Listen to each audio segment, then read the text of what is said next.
Bismillahirrahmanirrahim. Nahmaduhu wa nusalli ala rasulihil karim. Amma ba'd.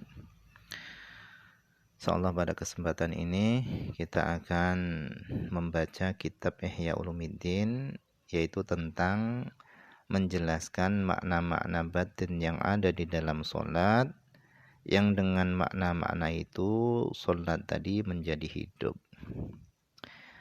Bayanul ma'ani al-batinati, yaitu menjelaskan makna-makna yang bersifat batin, allati yang tatimu bisa menjadi sempurna, biha dengan makna-makna tadi, hayatus sholati, yaitu hidupnya solat.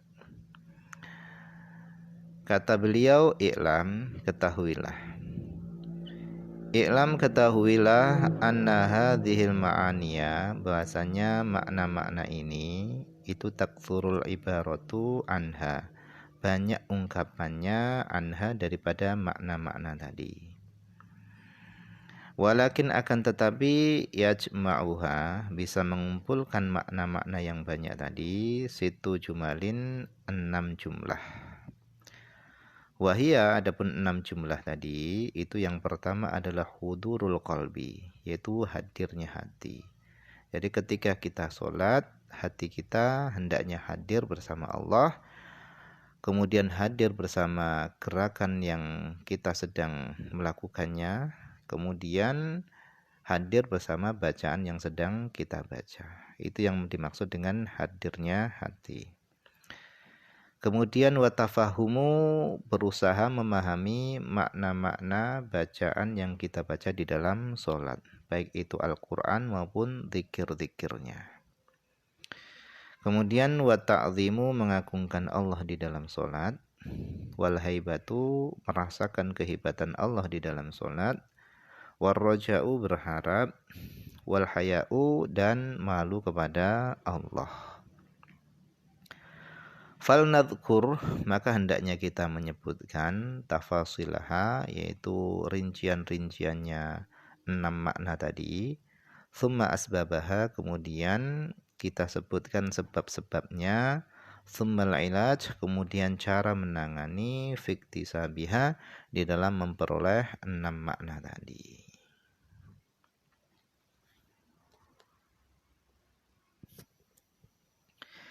Amma tafasilu, adapun perinciannya, fal awalu, yang pertama adalah hudurul qalbi, hadirnya hati.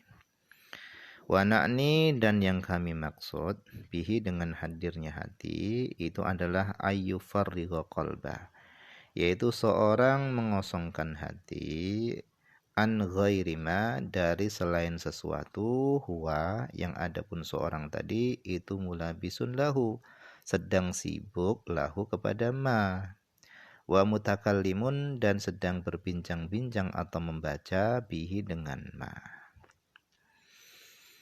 Jadi yang dimaksud dengan hadirnya hati itu adalah seorang tadi mengosongkan hatinya dari selain sesuatu yang dia sedang sibuk dengan sesuatu tadi, dan dia sedang berbicara atau membaca sesuatu tadi.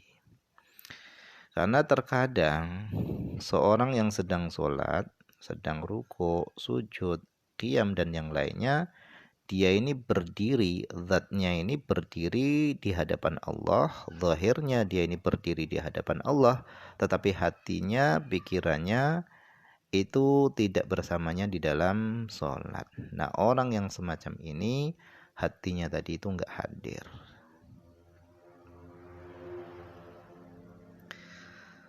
Fayakunul ilmu, sehingga adanya pengetahuan, bil ilmi, pengetahuannya dengan pekerjaannya, wal qaul, dan ucapannya, bacaan yang dibaca, itu makrunan, itu dibarengi bihima, dengan keduanya, dengan qaul dan fi'il tadi.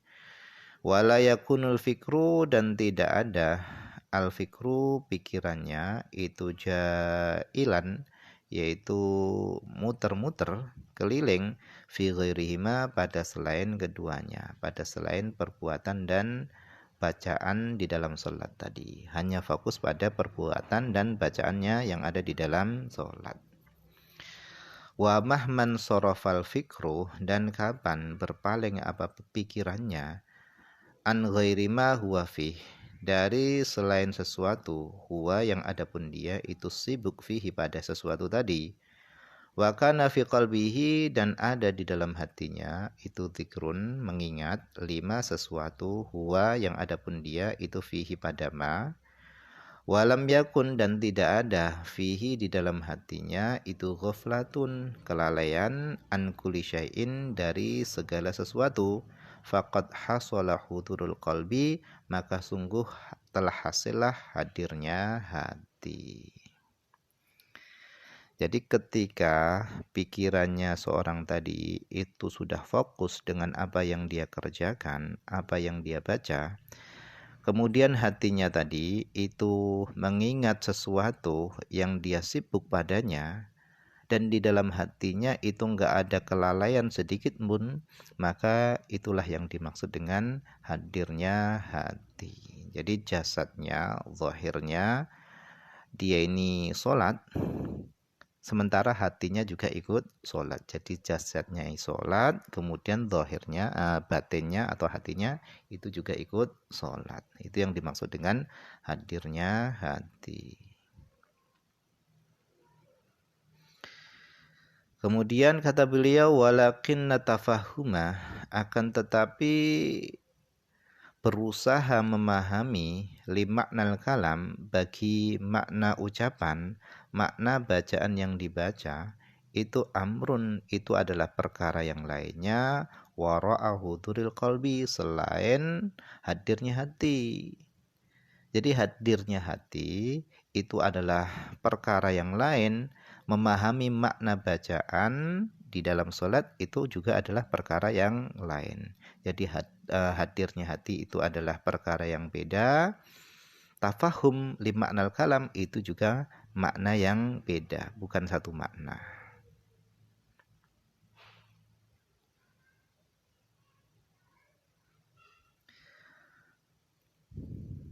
Farubbama, maka terkadang, yakunul qalbu, adanya hati itu hadiron ma'al lafzi, hadir bersama lafal yang dibaca. Wala yakunu, tapi tidak ada apa hati itu hadiron, itu hadir ma'a makna lafzi, bersama maknanya lafal yang dia baca. Jadi kata beliau, terkadang hati itu hadir bersama lafal bacaan yang dibaca, tetapi terkadang juga hati itu enggak hadir bersama makna lafal yang dibaca.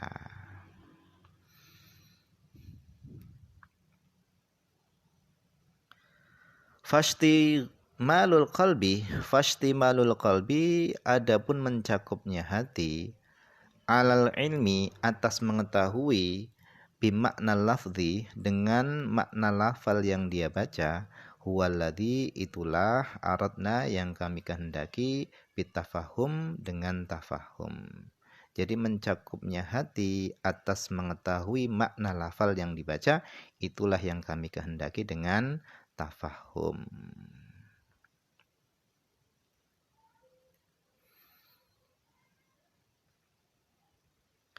Wahada, dan ini adalah maqamun, ini adalah tingkatan, yatafawatu, yang berbeda-beda, annasu, manusia, fihi, pada tingkatan tadi. Karena laisa, tidak, yashtarikun nasu, tidaklah sama siapa manusia, fitafahumil ma'ani lil Qur'an wa tasbihat, tidaklah sama manusia di dalam memahami makna-makna Al-Quran dan tasbih-tasbih atau zikir-zikir yang ada di dalam sholat. Jadi karena tingkatan manusia itu berbeda-beda di dalam memahami makna-makna Al-Quran dan zikir-zikir, tasbih-tasbih yang ada di dalam sholat, maka di dalam masalah tafahum, manusia ini bertingkat-tingkat sesuai dengan pemahaman mereka di dalam memahami Al-Quran dan memahami zikir-zikir yang dibaca di dalam sholat. Wa kam mim ma'anin, kata beliau, wa kam mim ma'anin, dan begitu banyak, alangkah banyaknya daripada makna-makna, latifatin, yang lembut, yafhamu hal musalli yang bisa dipahami oleh orang yang sedang sholat, fi asna'i sholatihi di tengah-tengah sholatnya,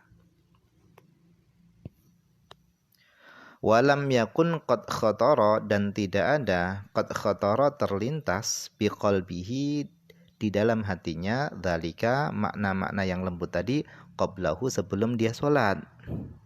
Jadi terkadang ada makna-makna yang lembut yang dipahami oleh orang yang sedang mengerjakan sholat di tengah-tengah sholatnya, yang sebelumnya sebelum dia sholat makna tadi belum pernah terlintas di dalam hatinya. Wa min hadzal wajhi dan dari sisi inilah kanatis sholah adanya sholat itu nahiyatan anil fahsya. Adanya sholat itu nahiyatan, yaitu sesuatu yang bisa mencegah anil fahsya iwal munkar, bisa mencegah dari kekejian dan kemungkaran.